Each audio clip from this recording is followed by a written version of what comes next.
বাংলাদেশে বিএনপির নতুন সরকার তারিকুর রহমানের নেতৃত্বে ভারত বাংলাদেশের সম্পর্ক কি শেখ হাসিনার আমলের মতো আবার সুন্দর হবে?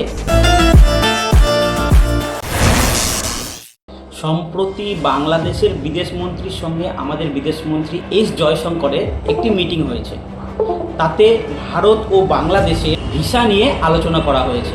যদিও কিছুদিন আগে রাজনৈতিক চাপানোত্তরের জন্য বাংলাদেশে হাসিনা সরকারের পতনের পর বাংলাদেশের সঙ্গে ভারতের সম্পর্কের অনেকটাই অবনতি হয়েছিল। কিছু সিকিউরিটি রিজনে ভারত বাংলাদেশকে ভিসা দেওয়া সম্পূর্ণরূপে বন্ধ রেখেছিল। কিছু কিছু জায়গায় ভারতীয় দূতাবাসে বাংলাদেশি নাগরিকদের বিক্ষোভ প্রদর্শন হয়েছিল এবং ভারত সম্পূর্ণরূপে বাংলাদেশ নাগরিকদের জন্য ভিসা বন্ধ রেখেছিল। কিন্তু বর্তমানে আবার বাংলাদেশের বিদেশমন্ত্রীর সঙ্গে আমাদের বিদেশমন্ত্রীর আলোচনা হয়েছে এবং তাতে কিছু ফ্যামিলি ভিসা এবং মেডিকেল ভিসার জন্য দুই দেশের মধ্যে সমঝোতা হয়েছে।